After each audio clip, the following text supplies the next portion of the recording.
last time I was with him was the 28th of September. I went down to Kennebunkport with Mila. We always stayed with him. For 30 years, we spent Labor Day weekend pretty well with them at their home on Walker's Point. And I went back there this year to accept the George Bush Presidential Medal of Public Service and to make a speech on his behalf. By this time, he was in his wheelchair. He couldn't move pretty well, hardly could speak.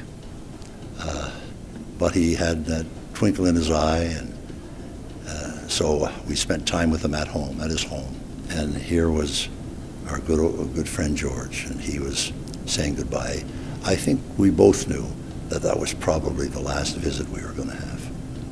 He was a great friend of Canada, and he made very important things possible for Canadian history. He was responsible for NAFTA.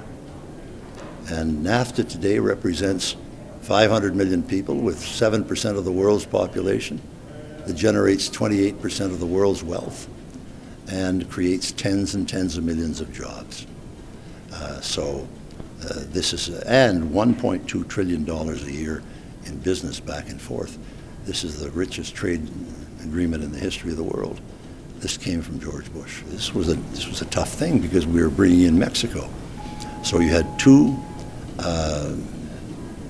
G7 countries, highly developed economies, Canada and the United States, working for the first time in a free trade agreement with a developing country, Mexico. That was not easy. And so Bush and I spent a lot of time getting around corners and things like that to make certain that we could make it work. And it did. And look at the results today.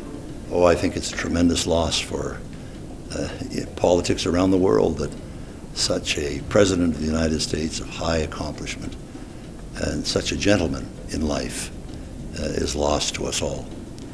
I think it's an enormous loss, not just for the United States, but for all people who are engaged in active politics.